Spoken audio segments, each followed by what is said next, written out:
안녕하십니까. 다부청 최가은입니다.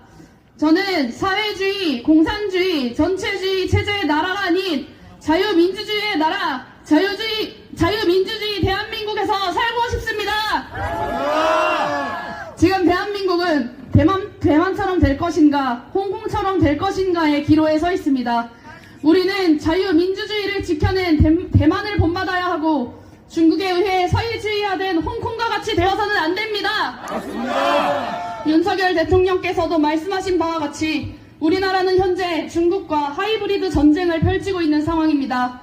우리의 전쟁은 체제 전쟁을 넘어서 우리가 눈으로 볼 수 있는 러시아 우크라이나 전쟁처럼 군사적인 전쟁이 아니라 수단과 방법을 가리지 않고 체제와 법치주의, 문화와 시장 경제까지도 모두 중국화시키는 한계를 뛰어넘는 전쟁, 중국의 초원전과의 전쟁을 치르는 중입니다. 맞습니다. 중국은 이미 우리나라에 대해 정치적으로 이미 친중 정치인들을 당에 침투시켰고 막대한 자본력을 통해서 우리나라의 문화뿐만 아니라 경제적인 영역까지 영향력을 행사하고 있습니다. 맞습니다. 여러분, 여의도나 강남을 보십시오. 중국이 투자해서 세운 빌딩과 부동산이 넘쳐납니다. 제주도도 역시 중국 사람이 투자해서 세운 그런 땅들과 건물들이 넘쳐나고 있습니다. 맞습니다. 여러분, 중국은 우리가 생각하는 그 이상을 행하고 있습니다. 맞습니다. 중국의 인구는 우리보다 30배가 많습니다. 우리는 5천만 명이고 중국은 15억 명입니다. 국토 면적은 남한의 95배에 달합니다. 우리는 중국인들이 우리나라를 어떻게 생각하는지, 그들이 역사적으로 어떻게 한국을 인식하는지 짐작할 수 있습니다. 맞습니다. 그들에게 우리는 국토 면적도 인구도 미약한 작은 나라일 뿐입니다. 맞습니다. 지금 미국이 중국에 제재를 가하고 있는 상황에서 중국이 선택할 수 있는 것은 남한밖에 없습니다. 홍콩은 이미 중국의 속국이 되었고 대만은 정치적인 이유로 중국의 영향을 받지 못하고 있습니다. 그럼 남은 목표는 무엇입니까? 바로 대한민국입니다. 이와 같은 상황에서 우리가 이미 우려했던 일이 반복되고 있습니다. 충격적인 것은 지난 2년 동안 삼성전자의 두 임원과 연구원이 우리나라에서 반도체 기술을 빼돌려 중국으로 넘겼다는 사실입니다. 그들이 잡히긴 했지만 이미 그 기술은 중국으로 넘어갔습니다. 그것도 무려 5조 원의 가치를 가진 그 기술을 개발하는데 얼마나 많은 시간과 비용을 들였는지 아십니까? 우리나라의 기술이 지금 중국에 넘어가고 있다는 이 현실, 이게 도대체 말이나 됩니까? 안 됩니다. 또한 부산에서 정박 중이던 미 항공모함을 중국 유학생이 드론으로 촬영하다가 간첩으로 적발되었습니다. 그런데 이 사건에 대해 처벌이 어려운 이유는 현재 우리나라 법상 북한 사람들만 간첩죄를 적용할 수 있기 때문입니다. 중국인이든 외국인이든 우리의 핵심 군사 기밀이나 첨단 기술을 빼가면 반드시 간첩죄를 적용해야 합니다. 맞습니다. 지금 우리가 먹고 살 수 있는 것은 바로 이 첨단 기술 덕분입니다. 그 기술이 중국에 유출된다면 우리의 미래가 어떻게 되겠습니까? 지금도 우리나라의 전통과 문화 등을 자기네 것이라고 우기는 중국이 그 기술을 가지고 우리나라에게 무엇을 행하겠습니까?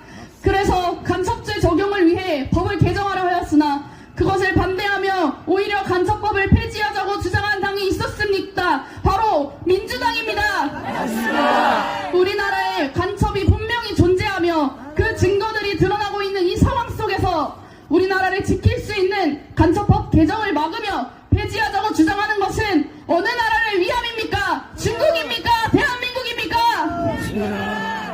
우리나라에는 이제 중국인들이 80만 명 이상이 살고 있습니다. 그들은 서울대, 연세대, 고려대 등을 비롯한 명문대도 쉽게 갈 수 있고 의대는 물론이고 로스쿨을 통해 변호사, 판검사로도 쉽게 진출할 수 있습니다. 막대한 자본으로 드라마 등 콘텐츠에 중국 문화를 끼워 넣으며 중국의 영향력을 강화하고 있습니다. 중국의 댓글 부대가 우리나라의 여론을 조작하고 정치적, 군사적 영향력을 미치며 중국화를 가속하고 있습니다. 홍콩이 어떻게 중국의 속국이 되었습니까? 친중 정치인들을 보내고 친중적인 법을 만들고 개정하며 이민법을 펼쳐서 홍콩에 중국 인구가 늘어나도록 만들며 그렇게 되었습니다. 반면 대만은 홍콩이 중국에 먹히는 것을 보고 국민들이 깨어나서 선거 제도를 바꿨습니다.